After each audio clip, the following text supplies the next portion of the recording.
The world thinks you are the happiest person alive, but deep inside, something feels incomplete.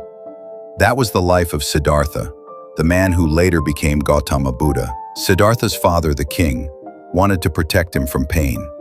He built high palace walls, arranged endless entertainment, and hid the realities of life. For years, Siddhartha lived in this bubble, surrounded by beauty, yet untouched by suffering. But destiny had other plans.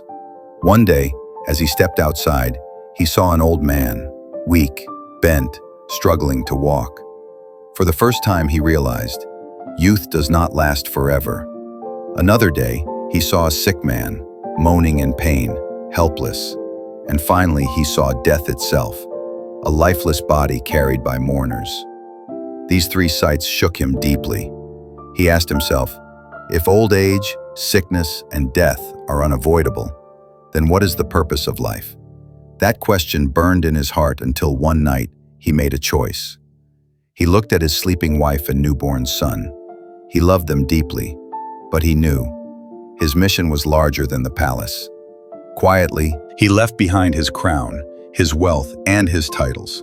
He exchanged silk robes for simple cloth, a golden throne for the forest floor. He became a seeker.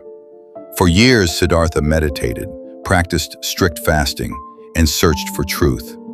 His body grew frail, but his determination never broke. Finally, beneath a Bodhi tree, he sat in silence, vowing not to rise until he found the answer. Days turned into nights, and then enlightenment dawned. Siddhartha had become the Buddha, the awakened one. What did he discover? He saw that suffering exists, but it is not a punishment from above. It has a cause. It comes from our endless desires, our attachments, and our craving for things that never last. He then realized, if suffering has a cause, it can also have an end. The way is not extreme wealth, nor extreme pain. It is balance, the middle path. Buddha gave the world the Four Noble Truths and the Eightfold Path, a guide to live with wisdom, kindness, and awareness. He taught, speak words that heal, not words that hurt. Earn a living in ways that don't harm others. Train your mind to be calm, steady, and awake. And above all, live with compassion, for yourself and for all beings. His teachings were not about creating followers. They were about creating freedom. Freedom from fear, from greed, from suffering. Now, let's bring this to today. Look around. Aren't we still chasing illusions?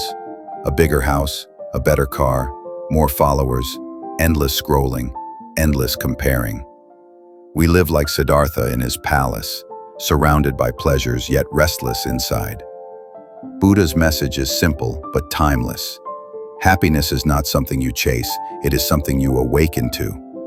Peace is not hidden in the next paycheck or the next relationship. It is hidden within your own awareness. Every time you choose kindness over anger, you touch a little piece of enlightenment. Every time you pause, breathe, and live in the present, you awaken a little more.